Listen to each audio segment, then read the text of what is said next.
Egypt under the Pharaohs. The key idea that you'll read in these first 2 pages of this section is that Egypt's unique geography helped shape its civilization and farming methods.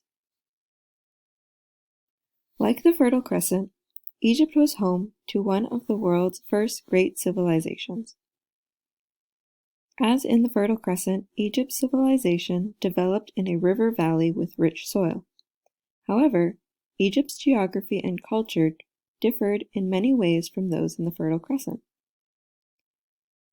The Nile River Valley. The ancient Egyptians treasured the Nile River.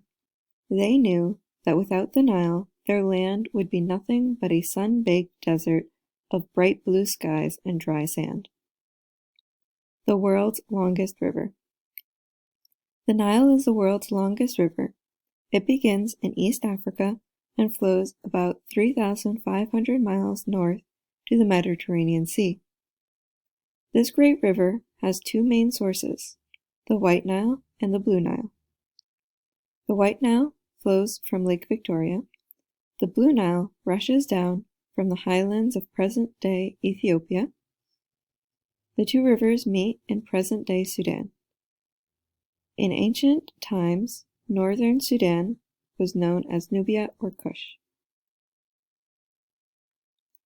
In Nubia and Egypt, the Nile flows through the Sahara, a vast desert that stretches across most of northern Africa.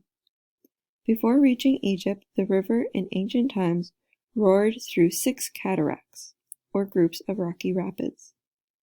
The rocky cataracts made it impossible for people to travel by ship upstream from Egypt. Upper and Lower Egypt. Below the cataracts, the Nile flows through a narrow valley lined with cliffs.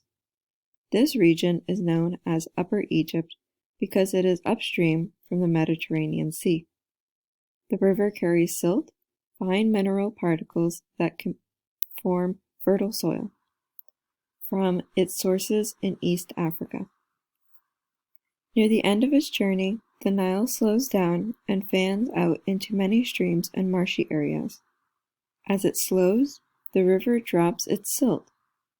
Over thousands of years, this silt has built up to form a large river delta. A delta is an area of sediment, soil, or minerals carried by water, deposited at the mouth of a river. The Nile Delta forms the region known as Lower Egypt. Floods and the Black Land. A narrow strip of fertile soil lines both banks of the Nile and covers its delta. This rich, dark soil was so important to the Egyptians that they called their country Kemet, which means the Black Land. The yearly flooding of the Nile created the Black Land. Each summer, heavy rainfall in East Africa poured into the Nile sources. Floodwaters surged through Egypt. When the floodwaters drained away, they left behind a layer of fresh soil. However, the Nile floods were unpredictable. If too much water came, the floods would be a natural disaster that swept away soil. If too little water came, Egypt could suffer a drought or a shortage of water. Droughts could bring hunger causing crops to fail. The Red Land. On either side of the Black Land lay vast deserts. Egyptians called these deserts the Red Land.